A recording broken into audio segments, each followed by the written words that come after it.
L'histoire du christianisme apostolique est une histoire de lutte, de persécution et de martyrs, souvent aux mains du gouvernement au pouvoir. Pourtant, moins de 300 ans après la fondation de l'Église, l'empereur Constantin adopta le christianisme comme religion officielle du plus puissant empire que le monde ait jamais connu.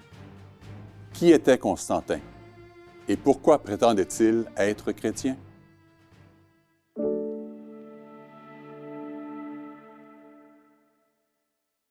À l'aube du 4e siècle, Constantin commença son ascension en puissance et en prestige. Il fut proclamé empereur en 306 après Jésus-Christ. En 314 de notre ère, sa signature de l'édit de Milan apporta la paix après plus de 2 siècles de persécutions religieuses. En 324, il avait solidifié le contrôle de tout l'Empire romain et l'année suivante, il convoqua le premier concile de Nicée. Ce concile établit formellement un certain nombre de changements doctrinaux qui avaient été adoptés dans la pratique religieuse au cours des 2 siècles précédents. La nature de Dieu et la célébration des Pâques étaient 2 points clés à l'ordre du jour. Pour comprendre l'ampleur de ce changement de philosophie, il faut d'abord revenir au début du 1er siècle de notre ère. La persécution des chrétiens par l'Empire romain commença sous le règne de l'empereur Néron. Plus de 200 ans plus tard, à la fin du 3e siècle, la persécution ouverte des chrétiens était devenue monnaie courante dans tout l'Empire. Les chrétiens qui refusaient de renier leur foi et d'adorer l'empereur, ainsi que les dieux païens romains, furent torturés et tués. Au milieu du 3e siècle, sous le règne de Dèce, un édit fut émis qui obligeait ceux qui se prétendaient chrétiens à adorer les dieux romains ou à être exécutés. La campagne religieuse de Dèce avait pour but de redonner à l'Empire sa gloire d'antan en unissant tout le monde sous leur religion ancestrale. Comment l'opinion de la société romaine au sujet du christianisme a-t-elle changé de manière si significative pour aboutir à l'adoption de cette religion par Constantin?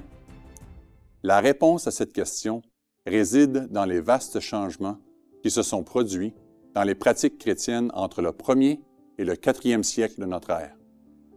Avec le temps, les dirigeants de l'Église ont commencé à accepter, ou du moins à tolérer, de nouvelles doctrines. Au 2e siècle, Clément d'Alexandrie a laissé un vaste corpus d'œuvres où, selon Justo L. González, dans son volume 1 de l'Histoire du christianisme, déclare « Clément utilise la doctrine grecque du Logos pour appeler les chrétiens à être ouverts à la vérité par la philosophie. » L'évêque de Rome du 2e siècle, plus tard connu sous le nom de Pape Victor Ier, est bien connu pour la controverse quartodécimène, où il a poussé à l'excommunication des chrétiens qui célébraient la Pâque par opposition à la fête de la fertilité païenne célébrée le dimanche, connue plus tard comme les Pâques. Victor envoya une lettre qui devait être distribuée dans toutes les églises chrétiennes et dans laquelle il avertit que la résurrection du Seigneur d'entre les morts ne devrait être célébrée que le dimanche. En réponse à cette instruction, Polycrate, évêque de Smyrne, écrivit qu'il célébrait la Pâque au 14e jour selon l'Évangile, sans faire d'écart, mais en suivant la règle de la foi. Je n'ai pas peur de toutes ces choses dont vous me menacez pour m'intimider. Car ceux qui sont plus grands que moi ont dit, « Nous devons obéir à Dieu plutôt qu'aux hommes. » Tertullien fut un des premiers auteurs chrétiens au tournant du 3e siècle. Il fut influencé par la philosophie stoïcienne et ce sont ses écrits au sujet du concept de Dieu en tant que Trinité qui sont devenus finalement la marque de l'orthodoxie.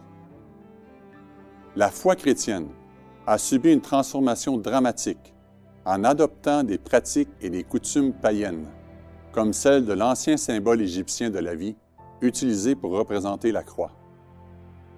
La religion avait tellement changé que, Lorsque Constantin ordonna à ses soldats d'utiliser ce symbole sur leurs boucliers, à la veille de la bataille du pont Milvius en 312, le christianisme était complètement immergé dans les pratiques et les traditions païennes. Ayant été élevé en tant que fervent adorateur païen du soleil invincible, l'adoption par Constantin de la foi chrétienne transformée a effectivement mélangé sa religion païenne ancestrale avec ce que le christianisme était devenu. Constantin semble avoir pensé que le soleil invincible et le Dieu chrétien étaient compatibles, peut-être deux vues de la même déité suprême. Le 7 mars 321, Constantin déclara, en ce vénérable jour du soleil, que les magistrats et les habitants des villes se reposent et que tous les ateliers soient fermés.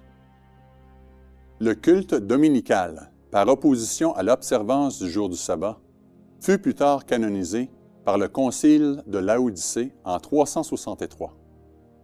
C'est Constantin qui donna le sceau d'approbation pour toutes les transformations qui ont eu lieu entre le 1er et le 4e siècle.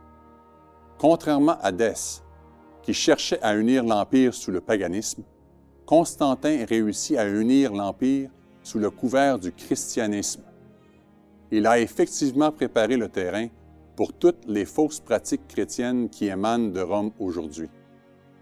William Durant a écrit dans son 3e volume de l'Histoire de la civilisation, « Le christianisme n'a pas détruit le paganisme, il l'a adopté. D'Égypte vint l'idée de la Trinité divine, d'immortalité personnelle pour la récompense et pour le châtiment, l'adoration de la mère et de l'enfant. Le christianisme a été la dernière grande création de l'ancien monde païen. » Si vous vous êtes déjà demandé pourquoi l'Église catholique et ses ramifications protestantes observent des événements et des pratiques religieuses qui ne se trouvent pas dans la Bible, alors vous n'avez qu'à vous tourner vers Constantin et l'adoption soutenue de l'idolâtrie païenne pour en trouver la source.